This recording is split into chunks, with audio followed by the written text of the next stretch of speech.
प्रत्येक यशस्वी पुरुषाच्या मागे स्त्री असते असं म्हणतात। खरं म्हणजे अजितदादांच्या मागे आपल्या सुनेत्रा ताईंचा खंबीर पाठिंबा, त्यांची साथ आहे। त्या उद्योजक देखील आहे। 86 गावामध्ये निर्मल ग्राम मोहिमेचं ते नेतृत्व करतात। 18 वर्ष त्या बारामती हायटेक टेक्सटाईल पार्कच्या अध्यक्ष आहे। 15,000पेक्षा जास्त महिलांना त्यांनी रोजगार मिळवून दिलेला आहे। आणि म्हणून सुनेत्राताईंचं वक्तृत्वही चांगलं आहे आणि त्यांचं कर्तृत्वही चांगलं आहे।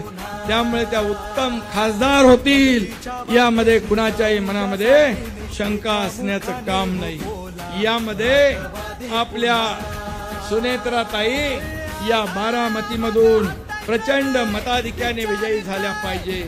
तुमचं एक मत म्हणजे मोदीजींना मत, सुनेत्राताईंना मत म्हणजे या देशाच्या विकासाला मत, घड्याळाला मत म्हणजे देशाच्या प्रगतीला मत। सन्मान धन विसरून झुंजायाला आवाज कोणाचा, आवाज जनतेचा, काही देशातून घुमलाय।